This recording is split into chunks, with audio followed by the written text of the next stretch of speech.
కాకతీయుల ఆత్మగౌరవం, కుతుబ్ షాహీల అద్భుతమైన కట్టడం, శ్రీరామదాసు గారిని 12 సంవత్సరాల పాటు చెరసాలలో బందీ చేసిన స్థలం, గోల్కొండ చరిత్రను, అలాగే ఇక్కడ చూడవలసిన 24 ప్రదేశాలను ఈరోజు ఈ వీడియోలో చూసేద్దాం. Welcome back to our channel. Have a look.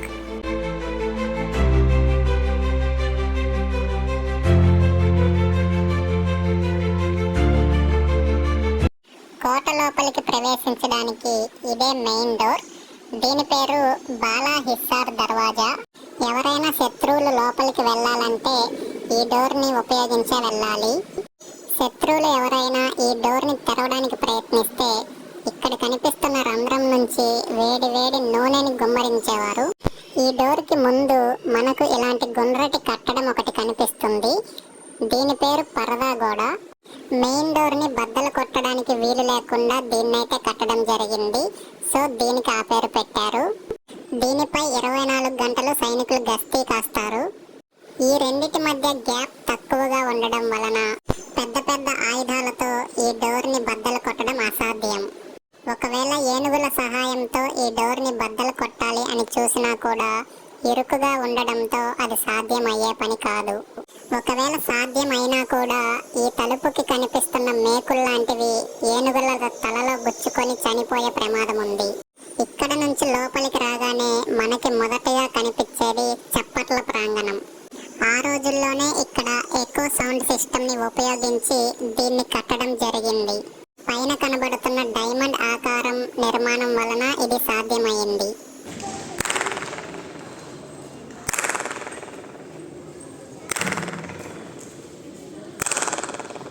విన్నారు కదా, ఎవరైనా శత్రువులు లోపలికి ప్రవేశించి శబ్దం చేస్తే ఇది కోట మొత్తం వినిపించేది. బాలా హిస్సార్ డోర్ నుంచి లోపలికి రాగానే ఎదురుగా మనకైతే ఒక ఫిరంగి కనిపిస్తుంది. దీంతో లోపలికి వచ్చిన శత్రువుల పైన దాడి చేసేవారు. ఇక్కడ ఏదన్నా శబ్దం చేస్తే 450 అడుగుల ఎత్తులో ఉన్న రాజా దర్బారు వరకు వినిపించేది. లోపలికి వచ్చాక ఎడమ వైపున ఇలాంటి ఒక కట్టడం మనకు కనిపిస్తుంది.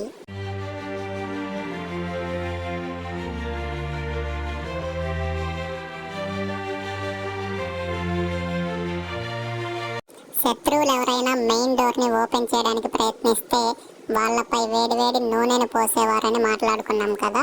సో ఆ నూనెని ఈ ప్రదేశంలోనే కాచేవారు.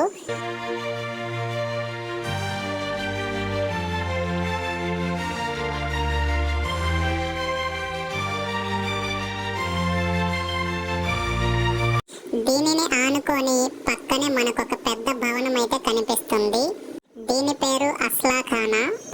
150 క్లోజ్డ్ మరియు ఓపెన్ రూమ్స్ తో ఈ భవనాన్ని నిర్మించడం జరిగింది.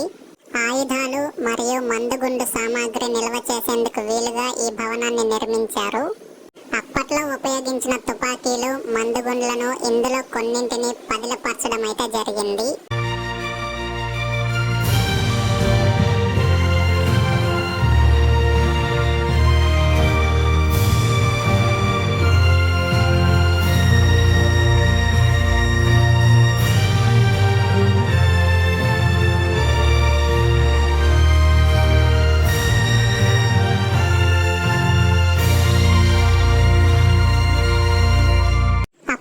వంట కోసం వాడిన కొన్నింటిని కూడా ఇందులో భద్రపరచడం జరిగింది.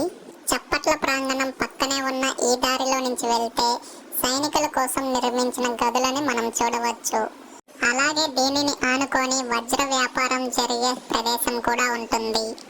అప్పట్లో సైనిక దళంలో చేరాలంటే ఇక్కడ కనిపిస్తున్న ఈ 240 కిలోల బరువున్న ఇనుమును ఎత్తాల్సి ఉంటుంది.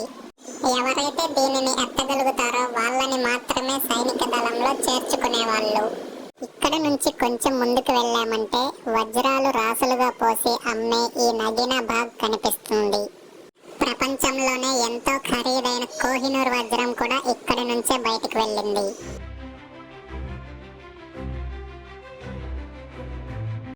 ఇప్పుడు మీరు చూస్తుంది సైనికుల కోసం ఏర్పాటు చేసిన గదులు. సుమారు ఈ గోల్కొండ కోటలో 40,000 మంది సైనికులు గస్తీ కాసేవారని ప్రచారం. లోపలికి వెళ్ళి ఈ గదులు ఎలా ఉంటాయో చూద్దాం.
ఈ ప్లేస్ వచ్చేసి అక్కన్న మరియు మాదన్నల ఆఫీస్.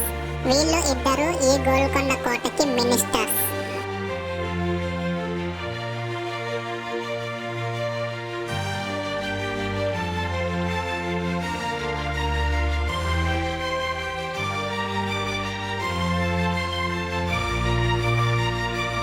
ఇక్కడ కనిపిస్తున్న షెల్ఫ్ లాంటి నిర్మాణాలని ఫైల్స్ పెట్టడానికి ఉపయోగించేవారు.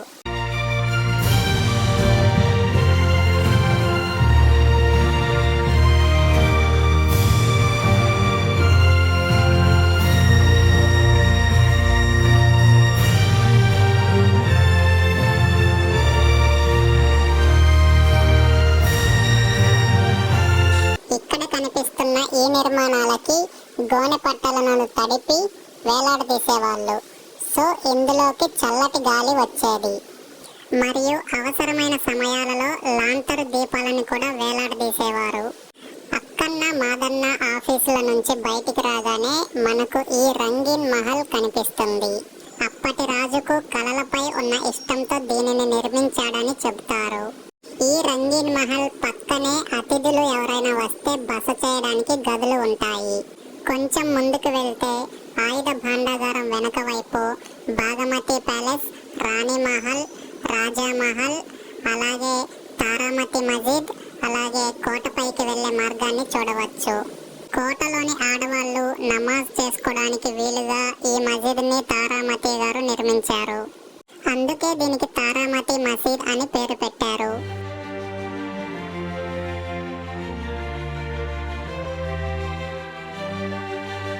మొదట కాకతీయులు 1363వ సంవత్సరం వరకు ఈ కోటను మట్టితో కట్టి పరిపాలన సాగించారు. తర్వాత బహమనీ సుల్తాన్లు వశం చేసుకున్నారు. ఆయన చనిపోయిన తర్వాత కుతుబ్ షాహీ వంశ స్థాపకుడైన సుల్తాన్ కులీ అనే ఆయన 1518వ సంవత్సరంలో గోల్కొండని రాజధానిగా ప్రకటించాడు. తర్వాత ఆ మట్టి కట్టడాన్ని కూల్చేసి ఇప్పుడు మనం చూస్తున్న ఈ పటిష్టమైన రాతి కట్టడాన్ని కట్టారు. ఈ కోటను నిర్మించడానికి దాదాపు 60 సంవత్సరాల కాలం పట్టిందని చెప్తారు.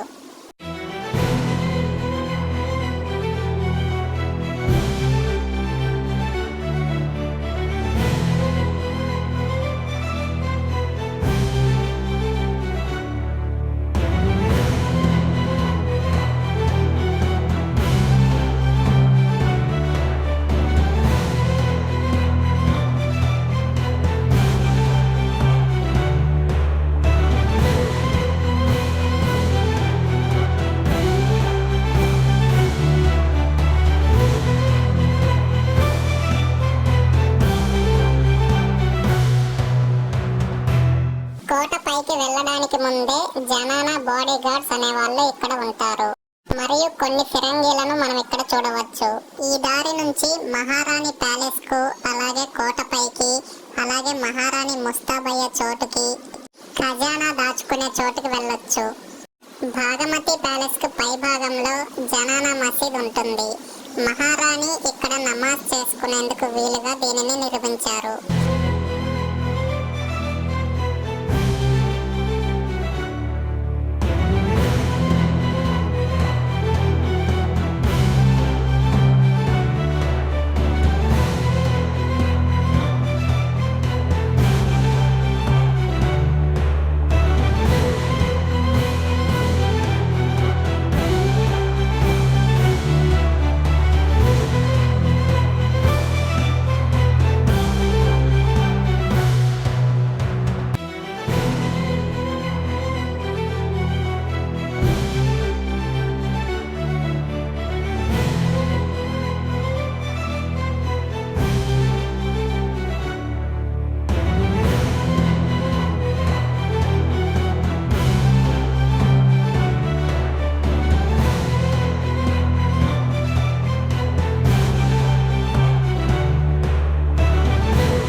కొంచెం పైకి ఎక్కగానే ఎడమ వైపు మనకు ఒక వాటర్ ట్యాంకర్ కనిపిస్తుంది. అండ్ ఈ ట్యాంకర్ లో అప్పట్లోనే మట్టితో తయారు చేసి ఉపయోగించే వాటర్ పైప్ లైన్స్ ని మనం చూడొచ్చు. వీటి సహాయంతోనే కోట మొత్తానికి నీటి సరఫరా జరిగేది. ఇక్కడి నుంచి చూస్తే కొన్ని కట్టడాలు అయితే మనకు కనిపిస్తున్నాయి కదా, వాటిలోనే మహారాణి ముస్తాబయ్యే స్థలం, రోటీఖానా, పశువులను కట్టేసే శాఖ అవన్నీ ఉన్నాయి. కిందకి దిగిన తర్వాత వాటిని చూద్దాం. ఇప్పుడైతే మనం పైకి వెళ్ళి కోటను చూద్దాం.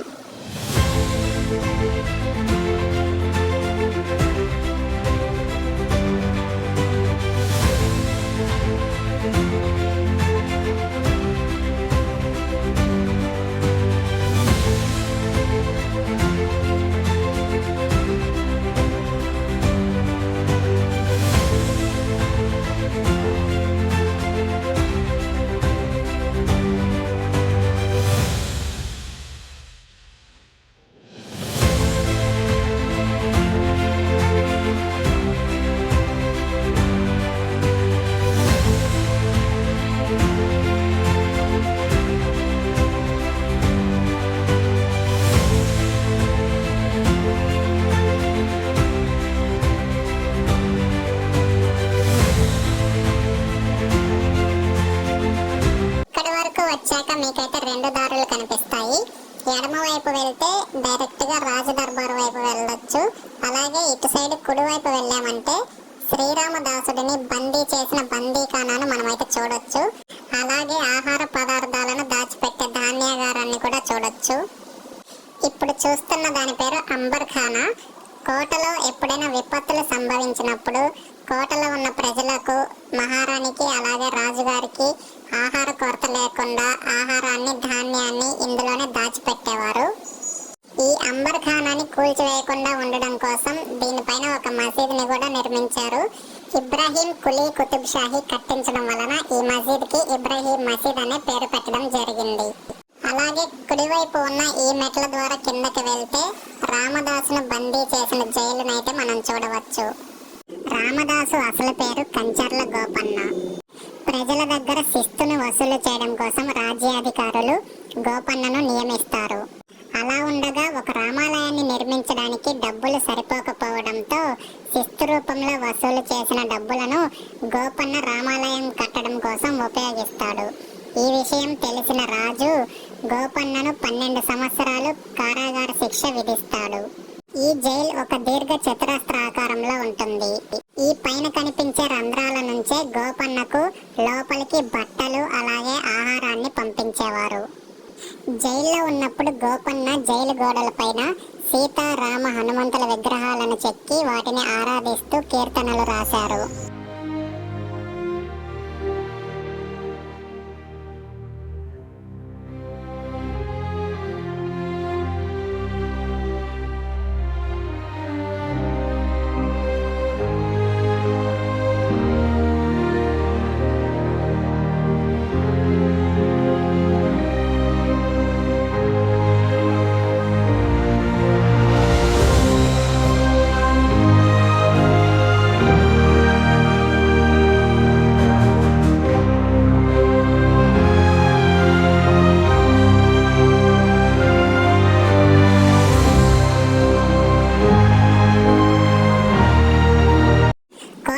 రాగానే రాజా దర్బారు కంటే ముందు అమ్మవారి గుడి మనకి దర్శనమిస్తుంది.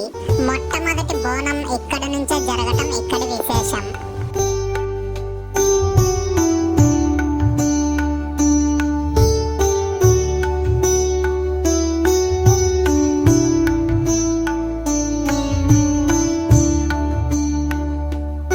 అమ్మవారిని దర్శనం చేసుకున్న తర్వాత కుడివైపు ఉన్న ఈ మెట్లు ఎక్కి ఇలా పైకి వస్తే ఇక్కడ భారీ ఫిరంగులని రెండింటిని చూడవచ్చు.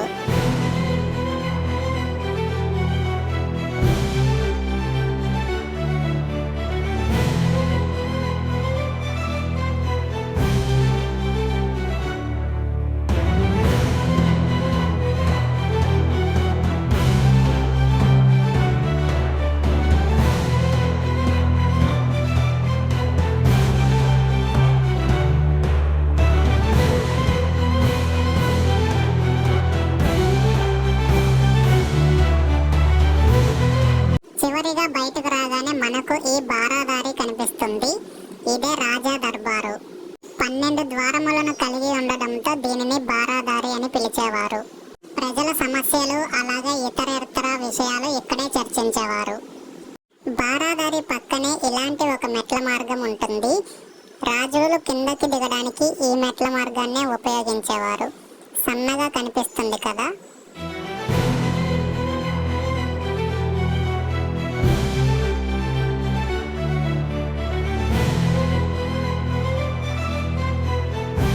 ఈ వీడియోలో కోటకు సంబంధించిన కొన్ని ప్రదేశాలనైతే చూసాం కదా.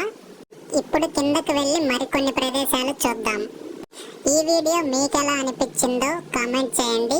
అలాగే లైక్ చేసి మన ఛానల్ని సబ్స్క్రైబ్ అయితే చేయండి.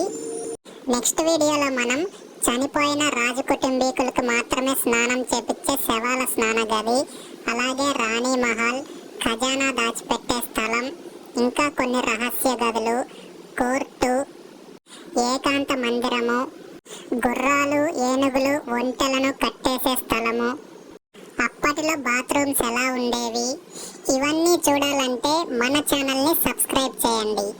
అలానే ఈ వీడియోని లైక్ చేసి సపోర్ట్ చేయండి.